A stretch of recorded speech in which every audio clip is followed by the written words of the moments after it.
Hello everyone. So in today's tutorial, I'm going to show you how to prepare in a very organized way the stems of your finished track for sending it to the mixing and mastering engineer so that he doesn't lose his mind. Let's have a look.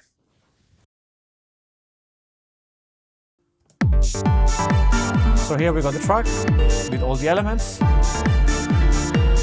kick, hat, bass, melodies, brass and all that. So we want to take this and we want to render stems for the mixing engineer in the most correct way. So the first thing that you want to do is to name each channel according to the sound type. When you make music, of course, you're going to name the channel according to the way you like to do it.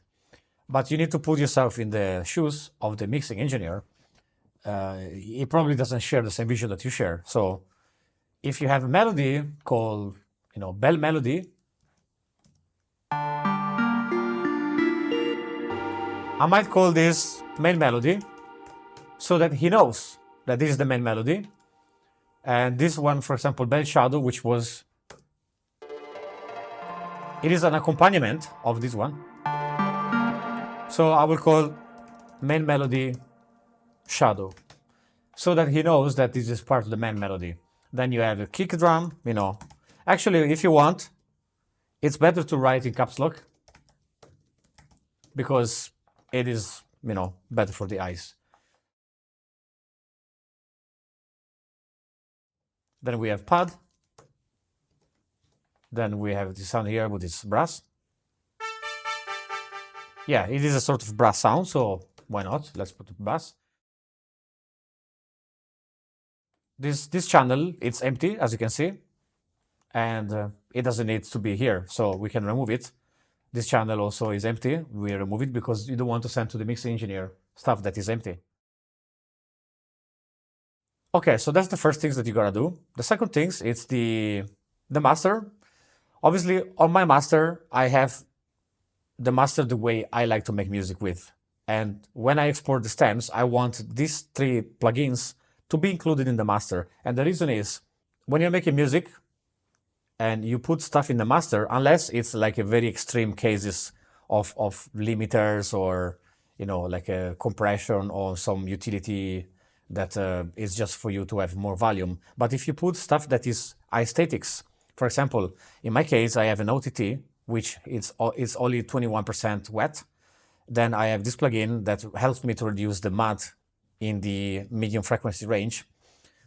And then I have Abbey Road stereo, Abbey Road vinyl that helps me to spread out the stereo image.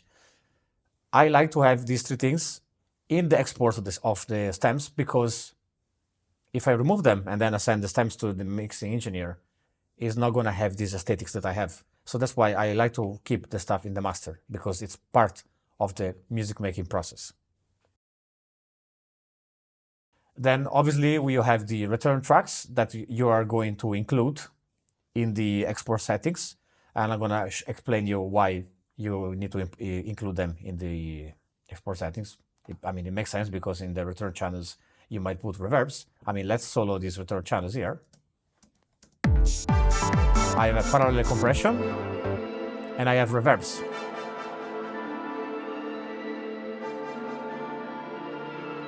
All this reverb aura needs to be included in the stems. Then we go group. Some people use groups, some other people don't use groups. I like to use groups, it depends on the cases.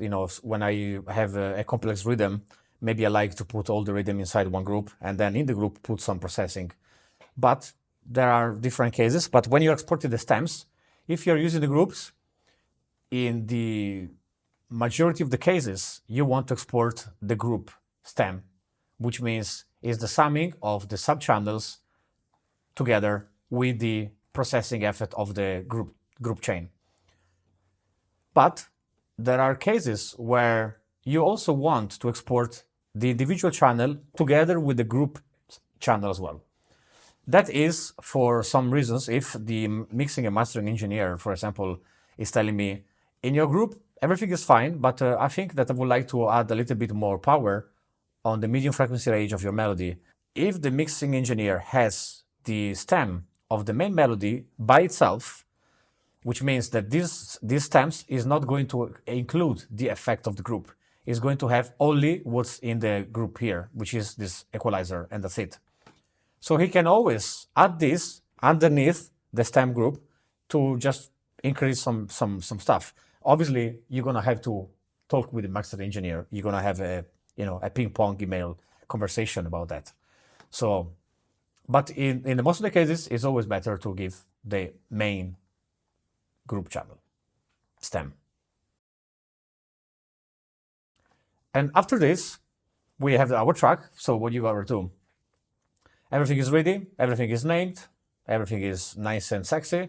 So what you want to do, you want to, with the loop bar selector, you want to choose the track. You might want to, have a little bit of a few seconds after the end of the track, because when the track finishes, usually there is a bit of tail. Let's see.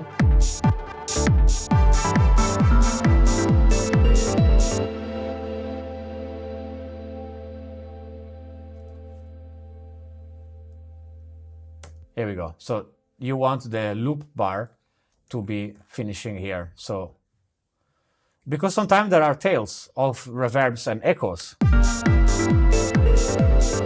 See, there is this long tail. You want to include that in the stem. So that's why you can even set the marker here.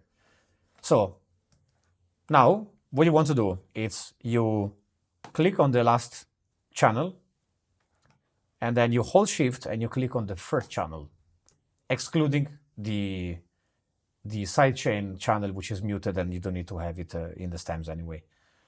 Then the second thing is you click on the loop bar, and then you go to File, Export Audio and Video.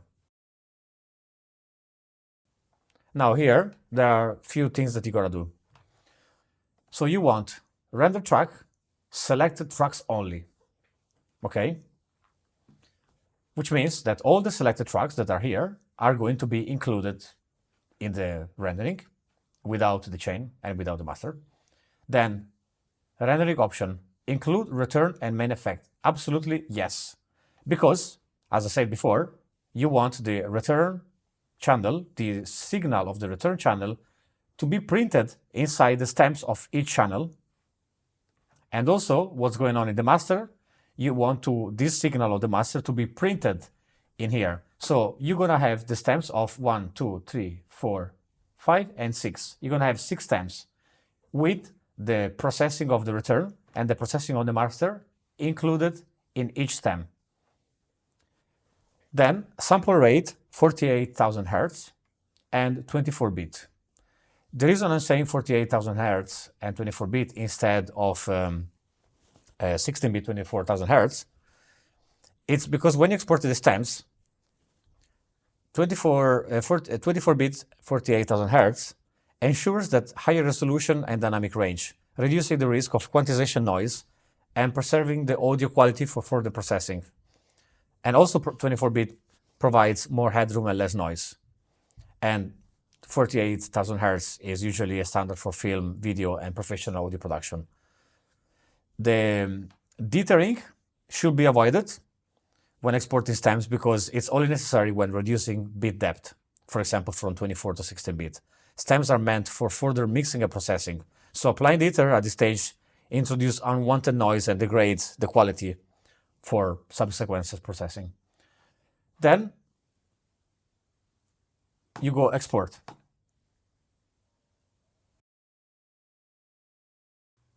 Okay, so here we are. The first thing that you want to do, you want to be organized and create a folder. So you're gonna call it stems of the track called Flight to Mumbai, because this track I've done it on the plane with using the Ableton Note on my phone. And so that's why it's called Flight to Mumbai. So stems, Flight to Mumbai, create a folder.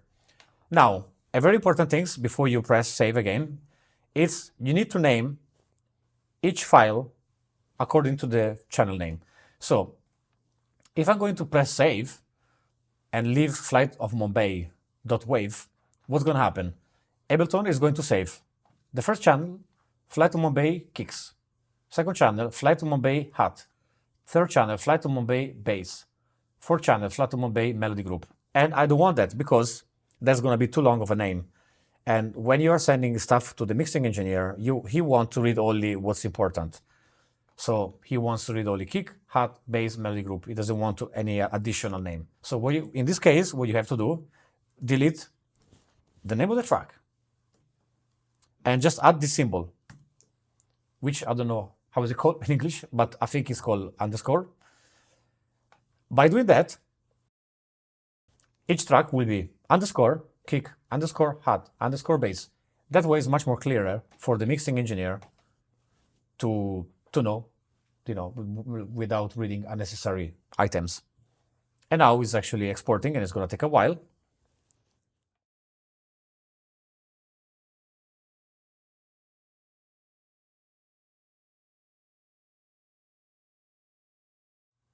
Okay, so that's done. And now one more thing that I want to do is to render the track. So before I was telling you to do this and then this.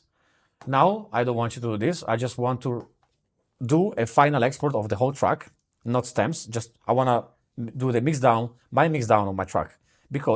So then you go to export on the video. And now you choose main and export.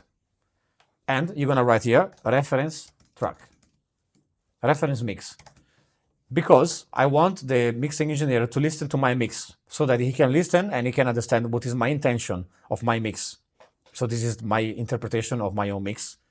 The mixing engineer is going to improve the mix in the technical way, because the mixing engineer is going to have a studio with soundproof, sound absorption panel. Is going to have a calibrated room, hopefully, and it's going to make a much better work. So it's going to do technical job, which is improving the sound, making it sounding better, but also he needs to keep the aesthetics of your track. If he's a good mixing engineer, he's going to ask you for that, basically. So now that we got everything exported, we have our stems here, we have our reference mix. We want to double check if everything is correct before sending it to the mixing person. So we're going to select all of them, minus the reference mix. Then you're going to take all of this. And once you are inside Ableton, as you can see, Ableton is creating me one channel of 5, 6 different channels. I don't want that. So I'm going to press Command.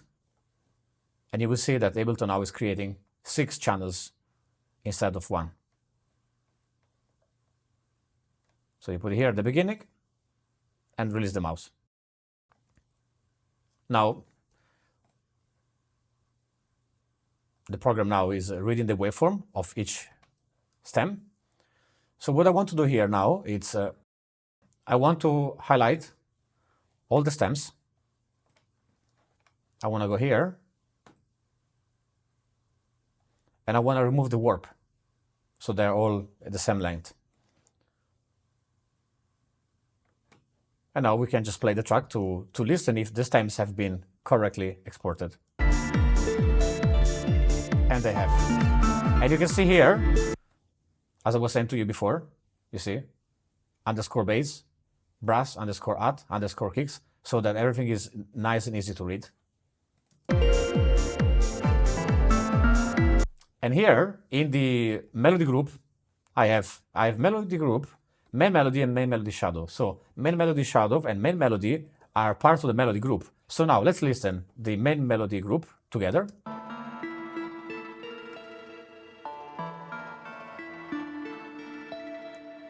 So it's the sum of the two sounds together. Now let's say main melody.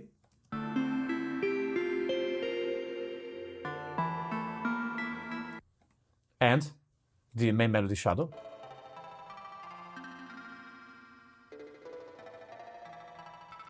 Okay, so the melody group.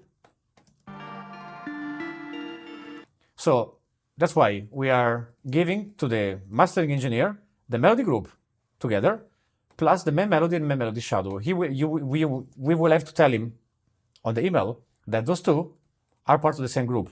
Perhaps we can write this in the file name. So group A. And the same here, group A. And here, melody group A. So that he knows that those two are part of the group and he doesn't need to have them, but you can pull them out just in case if he needs. And that's it. So everything is done. The stem has been correctly exported. What you have to do is just to zip the file and send it to him via WeTransfer or Google Drive.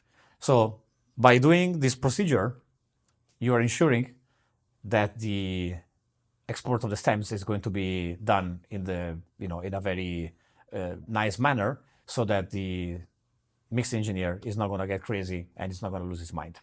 So thank you for everything, and see you on the next one.